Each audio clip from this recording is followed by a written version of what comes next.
days away from finding out who the next chairman of the Republican National Committee is going to be. And we have a special show tonight. I'm here with my regular co-host, David Darnell. David, greetings.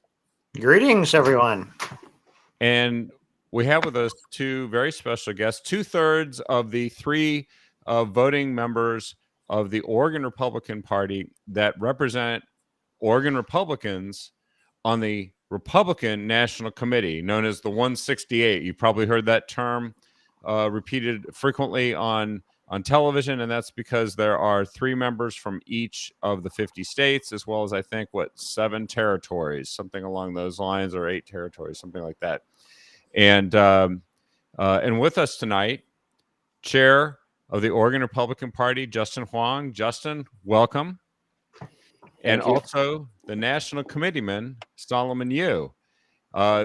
She wasn't able to join us here tonight, but Tracy Honnell is the third member. She's the National Committee woman. And we're grateful to have these folks on with us because we're going to talk to you tonight about what this process is. Most people don't know it. The news is not great at explaining it, that's for sure. And we thought we would actually not only talk about how the process works, but talk to two of the people who are going to be actually casting votes in the rounds of voting that can take place to decide who of the 3 declared candidates that I know of, which is the current RNC chair, Ronna McDaniel, the National Committee woman from the state of California, Harmeet Dillon, and then the gentleman who's very famous for being the My Pillow guy, Mike Lindell. Those are the 3 declared candidates that I'm aware of. Gentlemen, thank you for coming on to the program tonight. Why don't we start out by just describing what the process is? You guys actually attend meetings several times a year representing the state of Oregon and the Republican National Committee. Is it like 3 or 4 meetings a year, something like that? Yeah, something like that. I think our national committeeman, Solomon, can describe how the process works because I'm sure. I mean, I can look at his gray hair. He has more experience than I am, so I can have. You're too kind, Justin. Going for the gray hair right out of the gate. Right. I'm glad this is not a debate, I'm gonna hide mine. Well, I can attest to the fact that he's attended many a meeting. I've attended some of these meetings as a guest or a staff person, and they're very interesting. I've even been when one of these meetings has taken place and they've elected an RNC chair. What is going to happen next week? What is going to happen next week is that on 27th, that's Friday, and 168 members will vote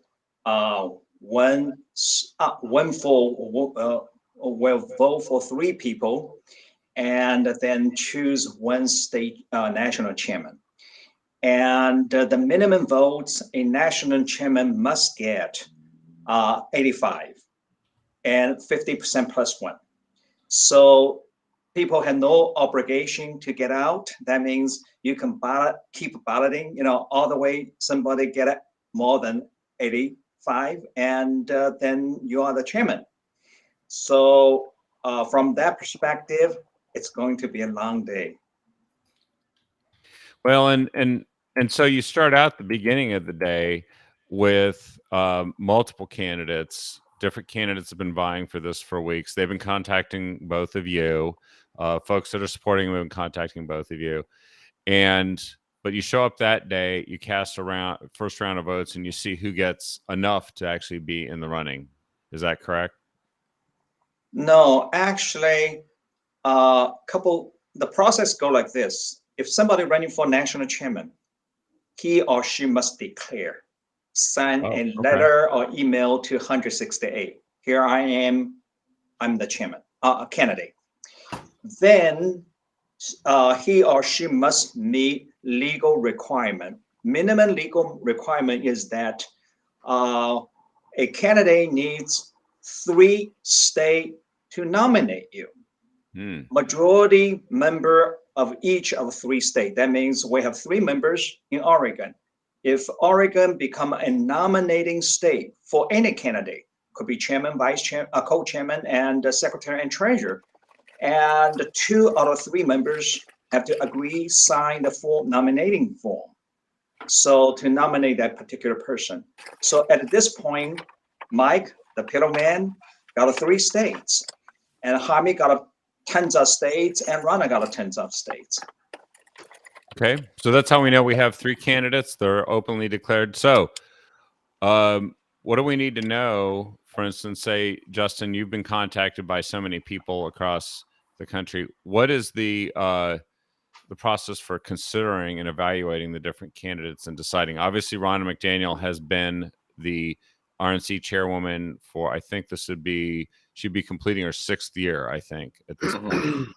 And she was first nominated to the position under RNC tradition or rules back in 2017, I believe, when the previous RNC chairman became the chief of staff for President Trump. What is the process that you guys are going through in trying to understand what the candidates offer? And you know, I mean, feel free to start describing if there's a candidate that you, the pros and cons of them, or one that you feel more strongly about. But what are your thoughts on that? Well, first and most, we are looking. Well, we want someone who can be supportive or supportive of our state of Oregon. That's the most, because our state has been abandoned for quite a few years, and we want someone can come out here and understanding how the blue state works. I will say purple states, but we're not. We're on our way to get to the pink or red states right now. So we need someone from understanding those hardships, and then of course we need those supports for upcoming year election as well. And I've been talking to Harmit for past almost couple months now, and she was very.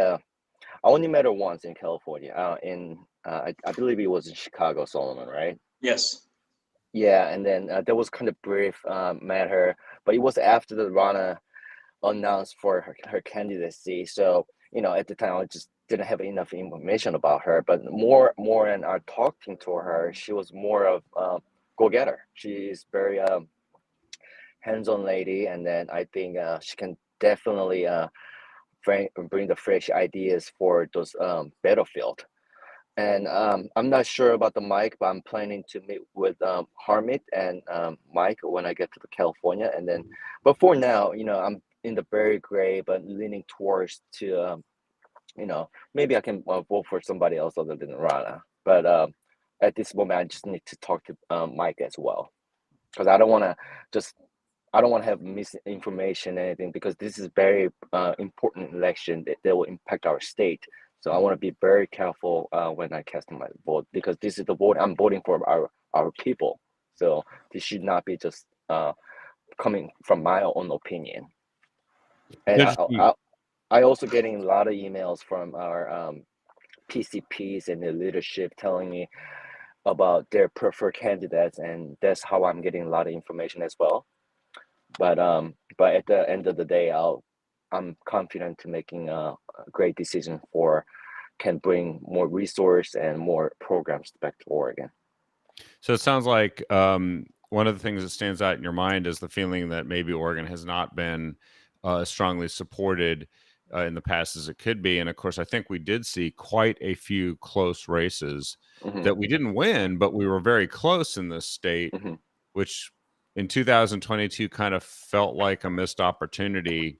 But it was with mainly resources that we had here, right? Or from the NRCC, the Congressional, or RGA. You've had questions then apparently about what the RNC has been doing to support Oregon. Harmeet is from the West Coast too, in a blue state. So I'm thinking that that's something that you're kind of hinting at there that has gotten your attention. Yeah, I really want someone who's understanding, who can bring a strong election integrity program to our state, because I think that's the beginning of our to be prepare our election, making sure our ballot is protected and we have the right programs in the place. So because it's been a problem for past years and years, and got never fixed, and then never had a really support from the national level regarding to election integrity program, because it's just we can do so much. I mean, this is where, human being there, we have so many communities to understand, but we just need a little bit of extra boost from the national level to come up with a better election integrity program. That's what I'm looking for as a next future RNC chair. And I know that you mentioned that you're limited on time tonight. You're one of those working guys that I'm wearing my apron right now. You're wearing an apron, yeah, because you get Right. all the restaurants. Oh, you are. Yeah. Yeah, well, Can that's we, the thing. Actually, I'm a can we bartender order today. takeout? Sure. I mean, you don't pay taxes, so Yeah, and actually, actually, so it's a actually, volunteer Solomon was in position, by the way. I want to make it clear to everyone that right. these you might get a lot of attention and spend a lot of time, but these are volunteer positions. The state chair, national committeeman, and committeewoman. Mhm. Every position. Yeah, every position. All right. Well, sorry I have to go, but I'm sure our national committeeman will give more information about what is going on, what's going to happen in the RNC meeting. I'll make sure, since we're representing our fellow Republican, we'll make sure that your voice to be heard in California next week. And thank you, David. It's nice to see you again. And Kevin, next time I'll make sure I have more time because I love captive audience. So I had Thank so you. much fun last time when I was here. But I had so many people call out sick now. I don't know. So Yeah, we but, appreciate you coming on. By the way, if folks want to sort of join others that are Republicans and they want to email you their input, it's the first name dot last name at Oregon.gop. I think that's the one you've got people sending stuff to you on. Is that correct? yes. And then I've been getting. I think I have unread 850 something unread email right now.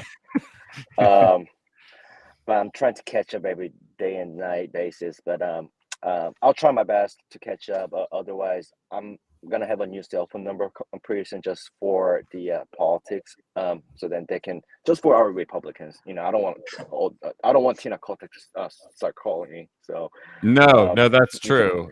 We'd rather not. She's probably not that interested in us at this point. Right.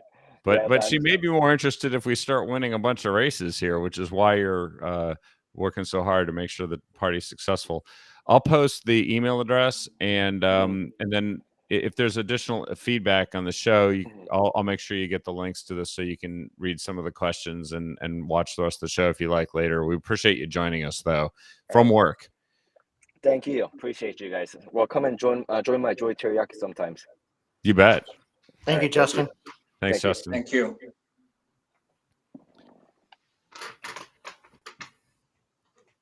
So now we've got National Committeeman Solomon Yu. Now, Solomon, what are some of the factors you're considering, and what are some of the things that you understand? Because you've been involved with the RNC for a very long time. Right. Justin's, of course, newer, and certainly coming at it with an open mind, but has some things he wants to see for the state. You've supported Rana in the past, as I understand That's it. correct. And she has she's completing her third 2-year term. Right. But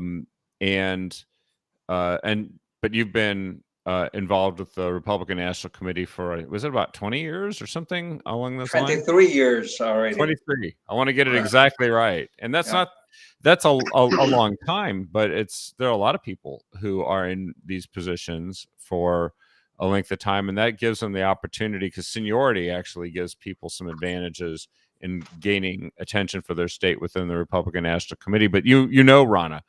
Right. What are your thoughts about Rana and the other candidates? Okay. I voted for her 3 times. Last time, actually, she made a promise to 168. That was her last term. Now, in my mind, a couple of things are very, very important. Delivering for Oregon is one. At the same time, what is good for this country and what is good for our constitutional principles, and what is good for our party. So let's talk about what is good for Oregon. She will promise you when she want your votes. Good example was she promised to come to Oregon. Now, as you guys know, I got Ryan's previous elected. He came to Oregon, raised money for us twice. Greek dinner dance. Remember that? Yeah, Twice. we should remind people he was the previous RNC chair before Rana and was Right. the RNC chair when President Trump got elected in 2016. Also, So my chief of beef, staff. that's correct. My beef is how come in 3 years, okay, supposedly Oregon is a battleground state, 2022.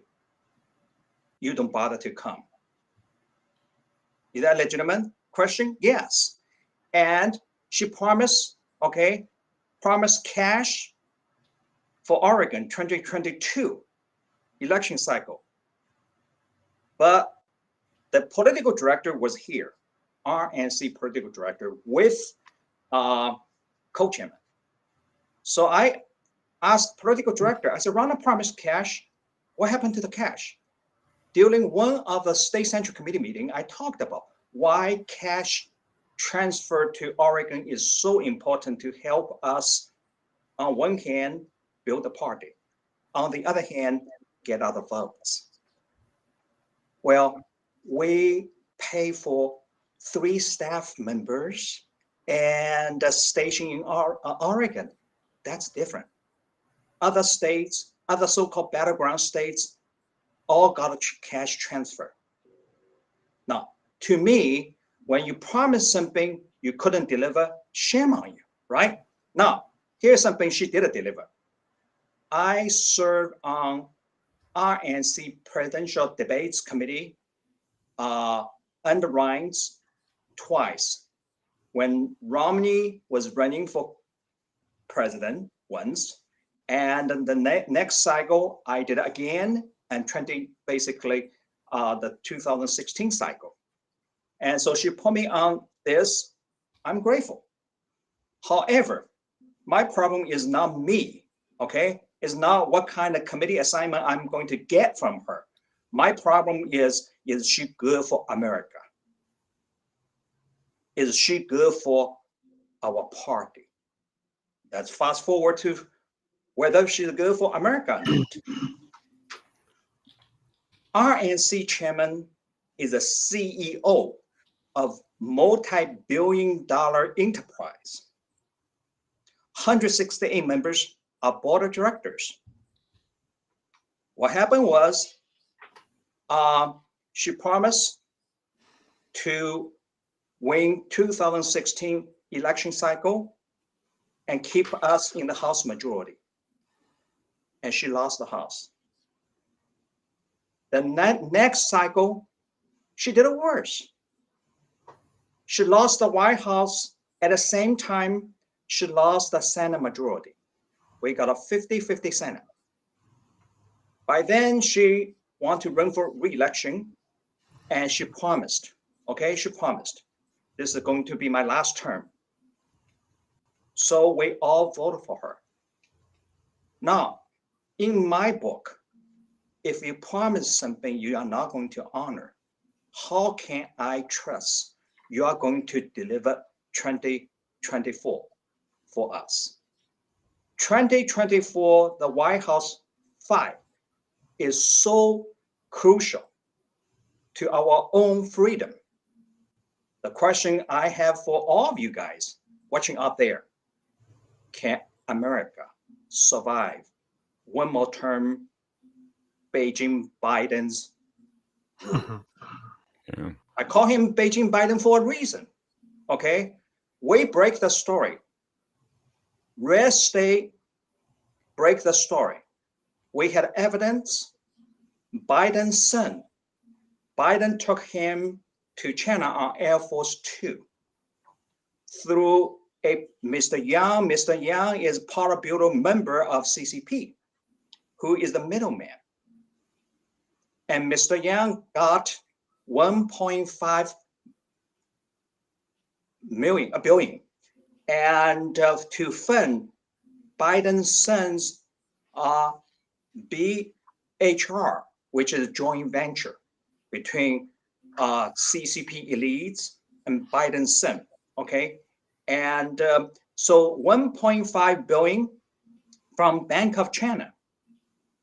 And the first thing they did was they buy up U.S. companies with military high-tech weaponaries, including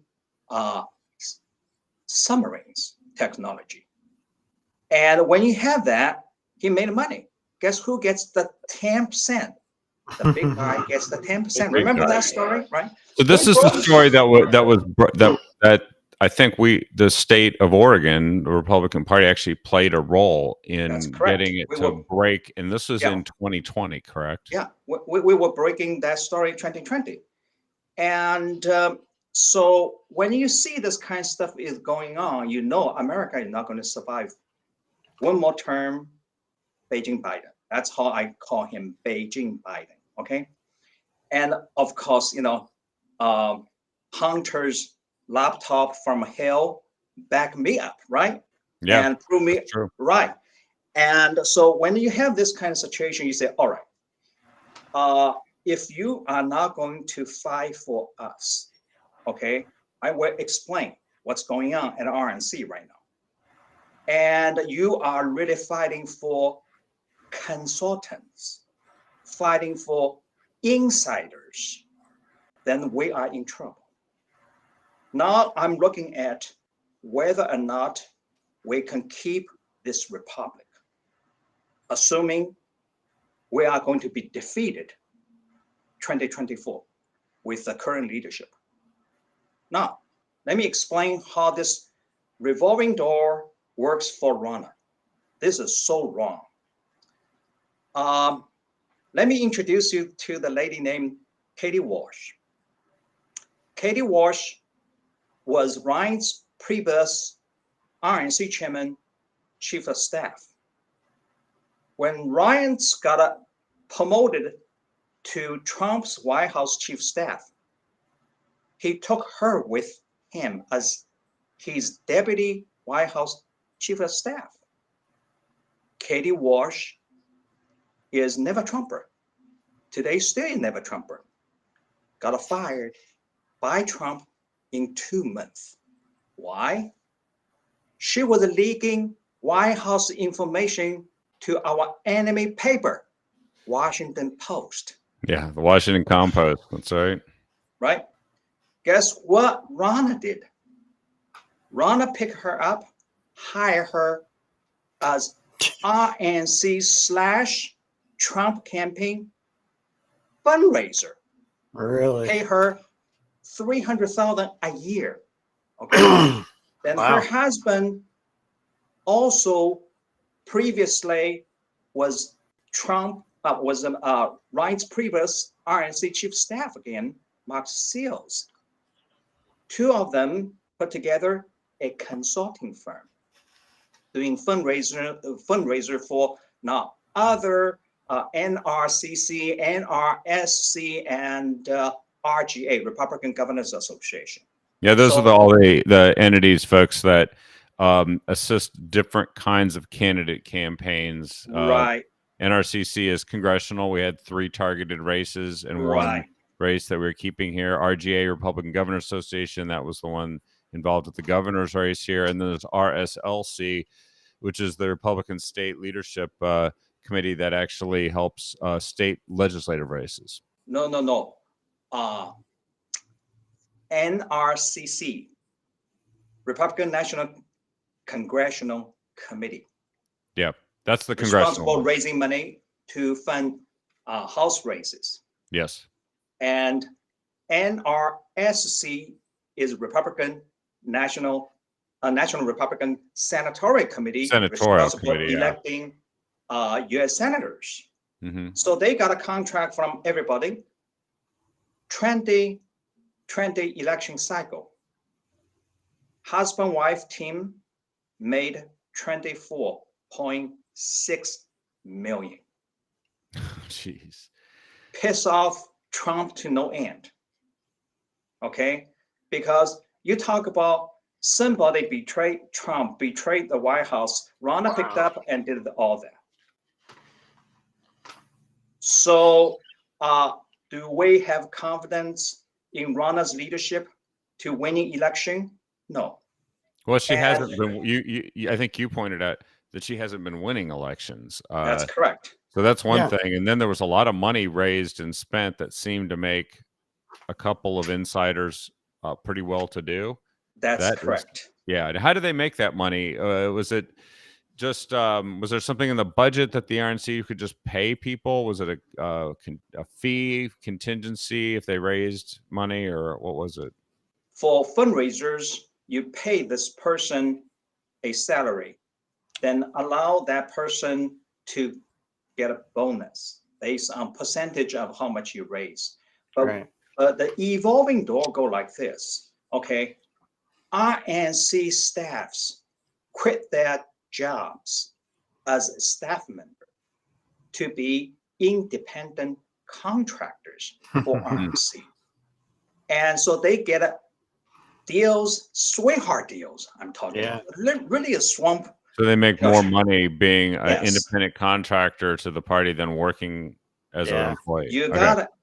Okay, so that's how we lose. Let me give you a couple examples as lawyers.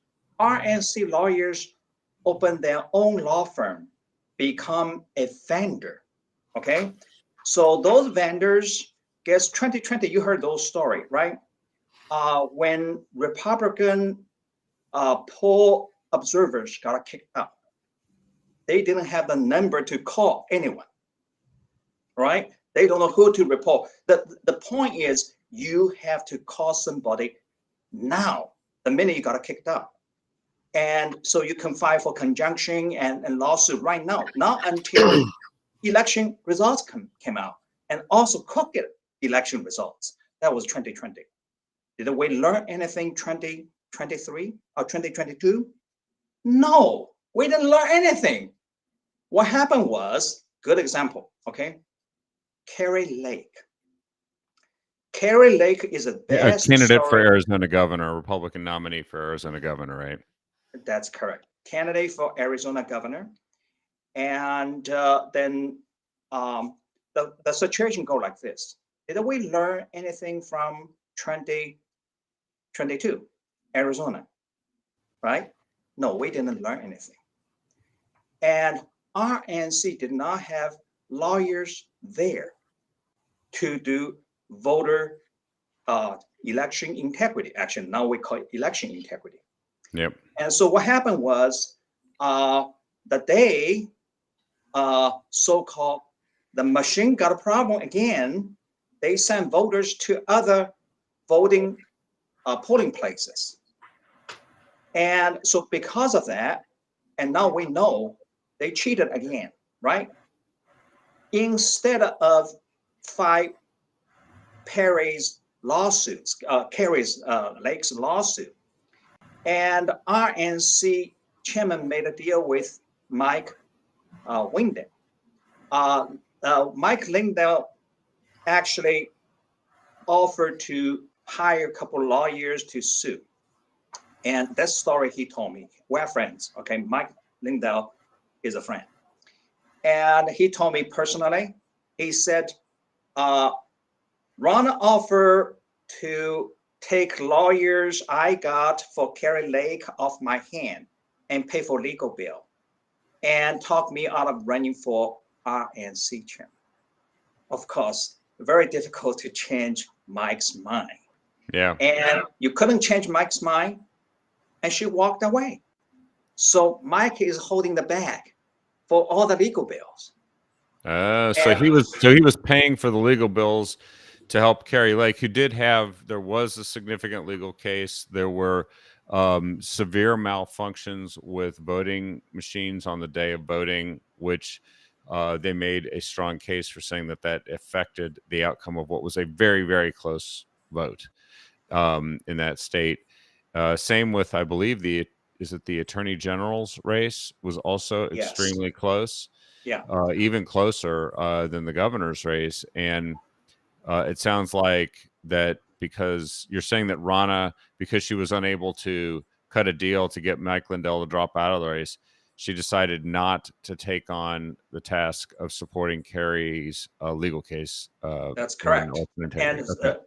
as today, okay, Mike still paying legal bills for Kerry Lake. Yeah. All right. And but to make matter worse is that former RNC chief counsel Justin Ram actually never Trumper. Came out of minority leader Mitch McConnell's office. Ooh. Would you hire somebody to do national election integrity from Mitch McConnell's office? I wouldn't hire Mitch McConnell to do anything. Exactly that. Okay. So when I'm start looking at this, I say, oh my God, we got a problem. The problem is if we don't do the right thing. Now I might lose my appointment on the RNC Presidential Debates Committee, but so be it. I'm not there for myself. Okay. But the bottom line is if we don't do the right thing, and if we don't change, I can tell you right now, ladies and gentlemen, we're not going to win 2024 presidential election, period. Yeah, what do they say? The old saying about the definition of insanity, and doing the same thing and expecting a different result. Right. So there was some pointed criticism that you and the former vice chair of the RNC and I believe the national committeeman from the state of Louisiana, Roger Valeri, you guys had aimed some pretty pointed criticism at Ronna McDaniel and asked her to drop out of the race. I just posted that link. That was on December 8th. And you listed some of these things that you talked about and your perspective on life and your concern that we just are not set up to win in 2024. There was also and so I've also been reading that there's been criticism, and if you're the person that's the incumbent and you're running the national party and something doesn't get done right, the buck kind of stops there, right?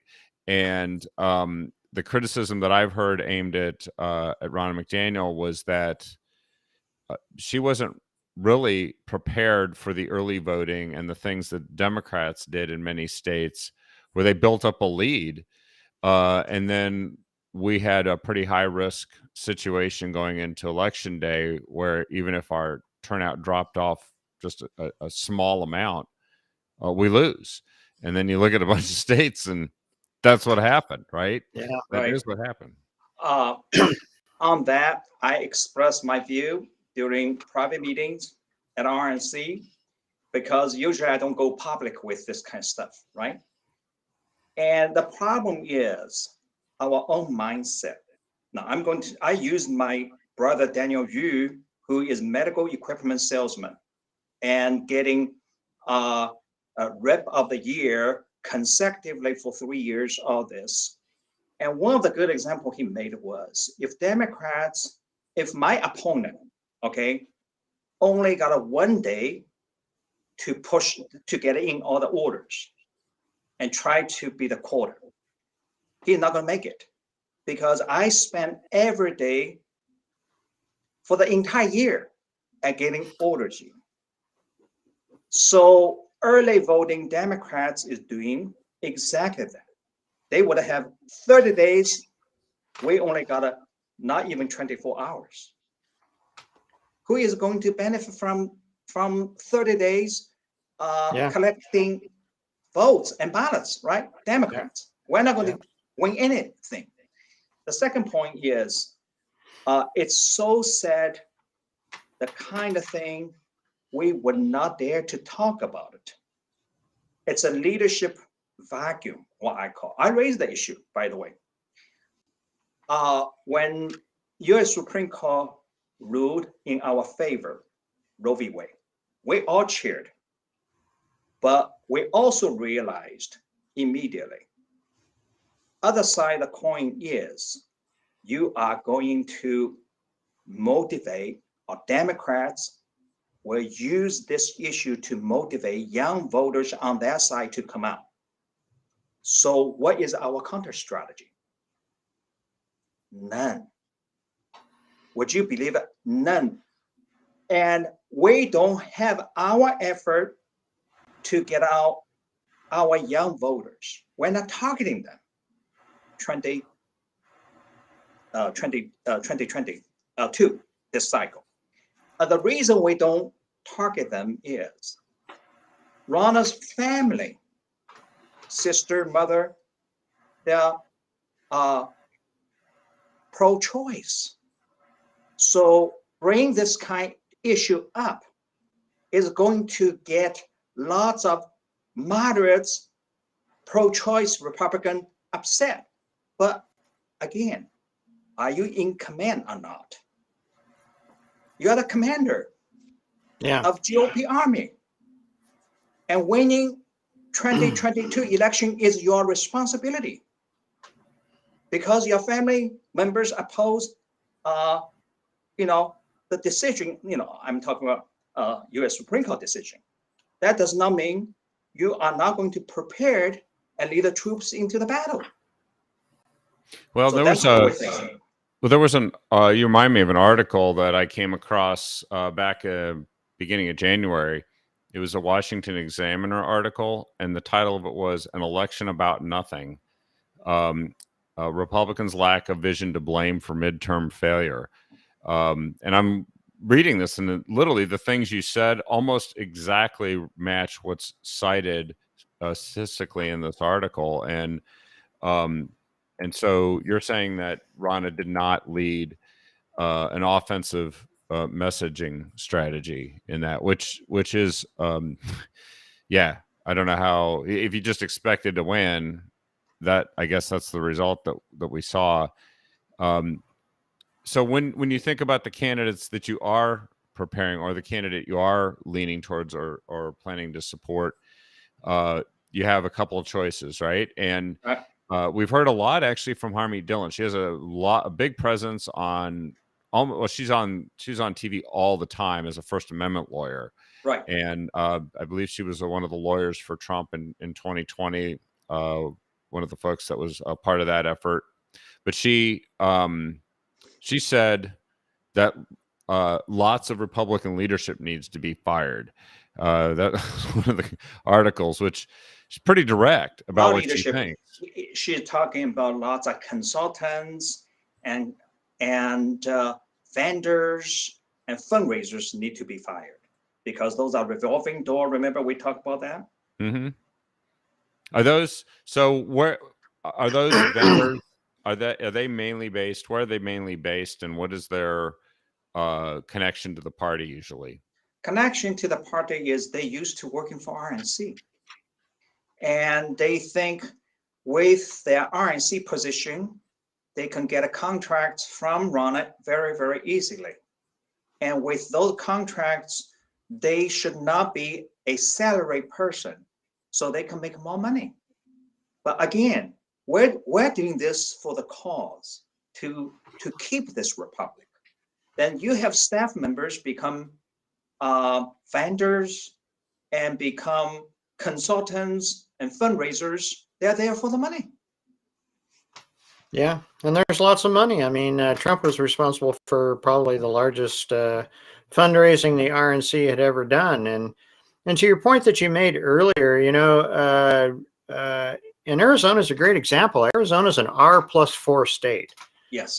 So that means it's competitive, but it should be, they should be electing Republicans there. And I think if the RNC does not get in front of this early voting, as the Democrats have taken advantage of.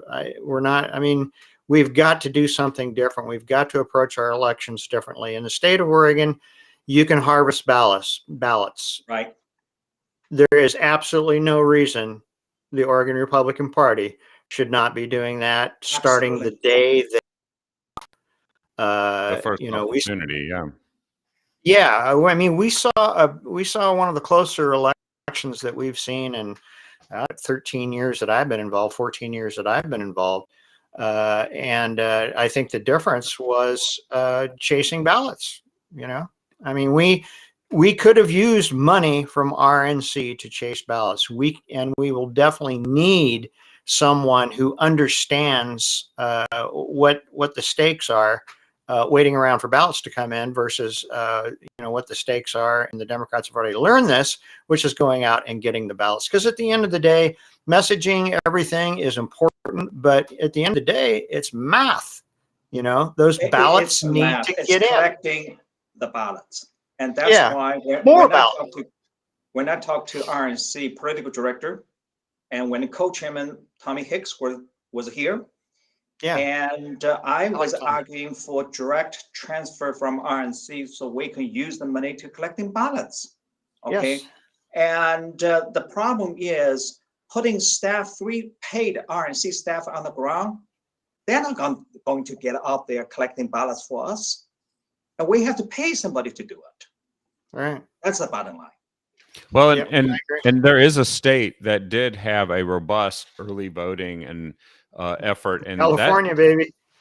Well, yes, where we in fact did win some seats, but actually Florida had a really aggressive early voting program, and I believe that they look like they're a solid red state, despite the fact that many of the elections have been razor thin. The governor, Ron DeSantis, won by like 20 points over a guy who actually used to be the governor of Florida. So there are examples of where folks have resources and have programs and plans that can lead to victory. So what is the are the vendors? They're not happy about this. Anybody who stands to lose their role because they are, if Rana isn't there, I guess that's what you were kind of getting at with a lot of the folks. What about the 168 voting members, the different states, and of course the grassroots of that are expect folks like yourself to be able to listen to and represent them? What are we hearing? Absolutely. Is there a which way is the support going, and what are we hearing from them? Okay. Grassroots efforts, those emails, those phone calls, great. Okay. And Justin is talking about 800 emails, and I'm getting thousands because I'm on Twitter and I'm open out there and talk about this kind of stuff. And each article published, and my name is in the article and quoted, right? So I can get tons of emails. It works, guys. It really works. So for you guys listening, thank you for sending me email and leaving me phone messages, okay? And those are great efforts. We need it. Now, let me give you a concrete example how it worked. Rana, 1 month ago, released 108 RNC members endorsed Rana. 2 of 108 actually from Oregon, Tracy Hano and Justin Hwang. Now, as you can see, Justin is no longer voting for Rana, but his choice is between Harmy and Mike. Well, and isn't it true that 108, that was pre-election, and that was before any opponents had announced? That's correct, too. Okay. It was, yeah. That was. And then on top of it, State Chairman, Nebraska, Mr. Underwood, and decided to pull his support. So that officially down to 107. Then the spending issues came out.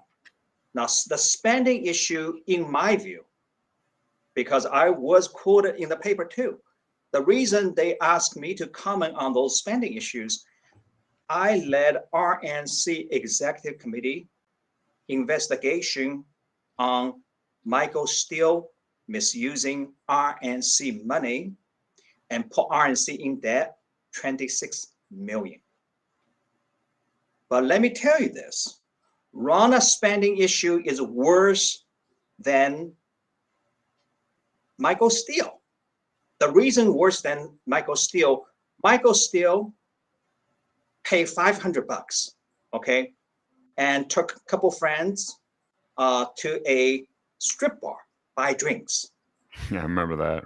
You remember that story, right? Mm-hmm. So I got a story out there, and by the time you got out there, Michael Steele only got 45 members out of minimum requirement, 85 members support. Yep. Support goal. 85 being the majority of the 168. Right. Rana spent 37,000 on alcohol. Don't you think that's a problem? Now, Steele wrote a book and pocket advance and pocket with proceeds. Then using RNC money for private jets, for five-star hotel, limousine service, bodyguards, chauffeur. And guess what? Rana's bill for private jets, over 500,000. Now, we only look at one election cycle, which is 2021 to 2022 election cycle, over 500,000. Okay, so Rana claimed, okay, Trump White House told me to spend the money on private jets. Now, you know, 2021 to 2022, Trump is out of the White House. Yeah, he's not in charge of the He's RNC. not there telling you to spend money on private jets. Did Obama do it? Did the Beijing Biden do it? I don't know. The answer is she did it on her own, right? Right. So the bottom line is, when you compare spending like this is really bad stuff, okay? Because if we're going to spend money like this, another good example was 2021 RNC Black Tie Christmas Party for staff members and their significant others in New Orleans. That was $200,000. How can you spend $200,000 for a Christmas party 2021? Meanwhile, our candidates are struggling Yeah. for money. Yeah, so Yeah.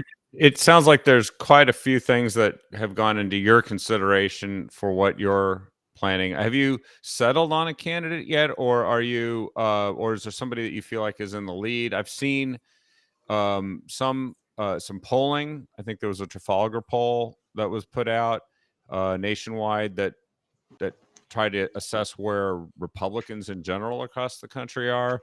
And then I also saw more recently the state of Alabama GOP took a position on this. But you know, where do you kind of think, where do you feel like you're heading, or what do you need to know more in the next week? I don't need to know more because, for one thing, I am supporting and voting for Harmony. But at the same time, Mike is my friend, okay? And Mike is not a party insider. So he does not know how to be nominated, require 3 states, like we talk about it, and talk about I am a candidate on TV. No, you have to send a email today to 168, make an announcement. So I gave him advice on that as well. And also I gave him advice regarding he needs to hold a reception, because Ronald will have a reception and Harmy will have a reception. Mike, you can't, just sit there, expect everybody, come knocking your suite and talk to you, right? Nothing happened like this. Do a reception and invite everybody, to come and all that. So I am technically advising Mike on procedural side of it and on how to present yourself and how to run as a candidate. But for disclosure, I also told Harmy, I'm voting for you and I'm supporting you, but I am advising, Mike as well. So I am anyone but Ronald McDaniel. Remember Michael Steele days? Anyone but Michael Steele. Yeah. Who's a never Trumper on MSNBC now, by the way, Michael Steele is. So, Big shock. Yeah, big shock. Well, he was a never Trumper basically, but well, so, I know that when I was the last time I was there, and we were at the RNC meeting, and there was election for co-chair, or I guess it was everybody, wasn't it? Was it co-chair or was it everybody when I was there, Solomon? I forget, but everybody. I noticed that there was, and I see this in the Oregon Republican Party as well, but there seems to be people who support Donald Trump, people who supported him as president, right, and never Trumpers. It just seems like it's a struggle between, people who want to put America first and like the policies that President Donald Trump brought to America, brought to the White House, and those that just want to maintain the status quo. And it seems like that's the same thing that I see going on here. Is that would that be accurate? That's correct. Yes, that's correct. Because RNC hiring staff members, by the way, hiring staff members, never Trumpers. And you have to ask why, because those guys actually come from, good example is RNC chief legal senior legal consultant, and now is legal consultant for us, and was legal counsel for us. Justin, he is from, guess what? Mitch McConnell's office. So you have the revolving door in Washington, D.C. already. Then RNC has a revolving door for them, their own staff members. You got in as a staff, come out as a vendor. That's a problem. And so when Trump talking about drain the swamp, you cut into their profit margin and pockets. Yeah. Well, there's a lot of people that make money even if we don't win elections, but this chair's race certainly seems to be centering around the idea: is there accountability for what has happened in the past or not succeeded, and of course, is there a need for change going forward? It certainly seems like that there's two candidates obviously that are making the case for change. Rana, I don't know actually what she's saying going forward that she wants to see happen that's going to be different. But then there's also the fact that she's gotten 6 years or 3 terms to do this so far. And that we've got at least one question. It's been texted to me. I was trying to scan the feed here to see if there were there's a lot of comments, and we thank you for your comments and appreciate your compliments of that we're holding this show, because it doesn't seem like there's been a lot of opportunities for folks to hear directly from the people who are going to represent you. Also, inside scoops. Yeah, it's an inside scoop. Exactly. Hat tip to Sonny Danforth on that name right there. But Dave Hoover, I believe he's a Clackamas County Republican. He texted a message with a question, and he said, I would like to ask Solomon Yu if he asked Harmeet Dillon for a role in the new administration, which he says, like Tracy Honnold, has been given new involvement or responsibilities. I think is he referring to like what the different candidates are offering? But I guess that's a question for you. Have you been offered anything in order to get you to support a candidate specifically? No. There's something in common between Harmeet and me. Harmeet is an immigrant, came to this country when she was 3 years old. Also, when Justin and I connected, and Harmeet, Justin connected, because Justin, you guys knew, he is an immigrant too from South Korea. And so here we are, an immigrant story. Now, a couple things I did for Harmeet, I never done for anybody else. For example, I defended Harmeet's religious faith. Now, today, I counted 8 stories from Fox News and NBC News, all the major ones, okay, out there. Because New Year's Eve, I got a tip through a text message and told me the lady who was appointed as RNC Faith Advisory Board chair attacked Harmeet's faith when talked to another RNC member. Yeah, I think you forwarded me an article about that. I'll post it here. Right. That was the Fox News one. So when I saw this, I feel outrageous. As a Christian, I was persecuted during the Mao's Cultural Revolution and by communist government. Now I found freedom, became RNC member. The last thing I want to see is one of my fellow RNC members got attacked because her faith, because she is running for RNC chairman.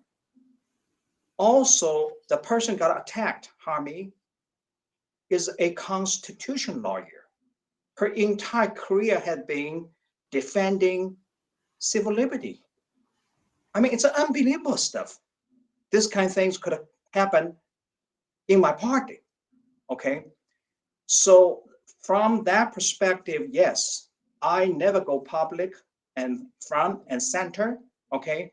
And because constitutionally speaking, founders purposefully didn't want a state religion.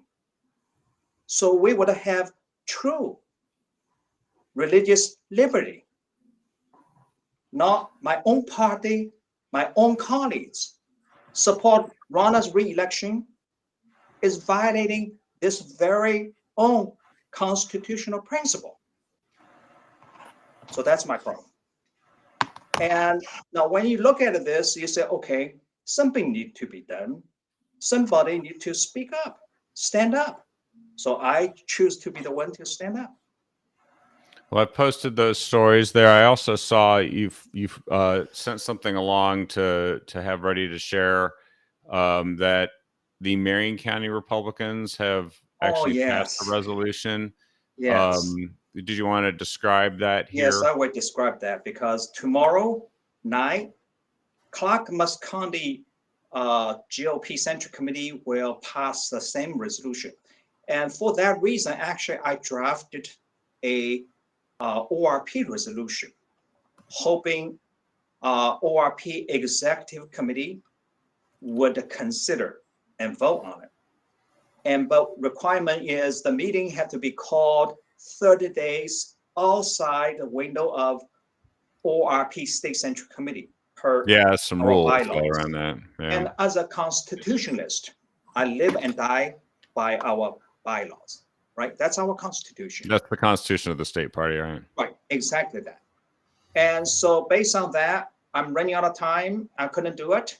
So 2 county chairmen asking for it. I'm very happy let them to have it. So last night, Marion County Central Committee passed unanimously, 50-0. Now in that resolution, and we talk about the grassroots have lost confidence in Ronald's ability to win another election, i.e. 2024. And our own freedom is on the line. And at the same time, when I wrote that resolution, I realized I can't pick Harmy over Mike or Mike over Harmy because both of them are my friends, right? So Yeah. I said, vote for anyone for change, like Harmy or Mike. That's it. That's the resolution. Okay. Well, and I don't have an easy way to upload it. It's kind of like it's a snapshot or an image to upload it to Facebook, but we'll try to drop it into the feed after the show is done. I'm just scanning here. It looks like several folks are asking about how they can get a copy of the resolution, take it to their county. And there's a few days left that you could do something like this. I'm pretty sure that if like we've put the email address of Solomon and Justin and Tracy. Tracy asked us to share her email address so you guys could give her input and feedback. Solomon, I assume that if somebody wants to get a copy of that, they can get a copy. Absolutely. I'm happy to share my version, but somebody have to change the title, also change the sponsorship, because I put a Solomon Yu, Republican National Committeeman, as a sponsor for ORP1, and the county chairman Clackamas and county chairman Marion County all changed that to their name and their county central committee. Yes. And by the way, the question I asked on behalf of Dave Hoover, I assume he said that it sounded like he had talked to Tracy Honnell and asked about that. So I don't actually have direct knowledge of what he was referring to, but it seemed like he was suggesting that he had a conversation with her directly. Maybe that's what everyone should do is if you have questions, you can contact Tracy directly. She encouraged us to share that email so you could do that. Are there any, David, are there any more questions you had or anything that you wanted to share here before we wrap up, and then we'll finish up with Solomon? No, I just wanted to say that the discussion that was on early on among PCPs, I'm PCP out of Josephine County. The end result of that discussion for me was I think we've elected some good people to represent Oregon at the RNC, and I have full confidence. I think that everybody, or at least most of, maybe just 2/3, but will make the right decision and vote for change at the RNC. But I'd also encourage everybody to understand that we elect people like Solomon, we elect people like Justin and Tracy to go to the RNC. And this is the reason why we had you two on today, to go to the RNC and to learn about these people, because we don't get to, rank and file PCP. They don't get to know who Rana is or who Harmeet is. I've met, I think, both of them, and of course I know Mike from long ago. We elect you to go make that right decision, and as far as I'm concerned, I trust your guys's your decision. Thank you. Thanks. I appreciate that. And one of the reason I do what I do from this election, who I'm going to support, is that very, very simple. I'm looking at this thing from a big picture. Our mission is to keep this republic. And we are the party to do the job.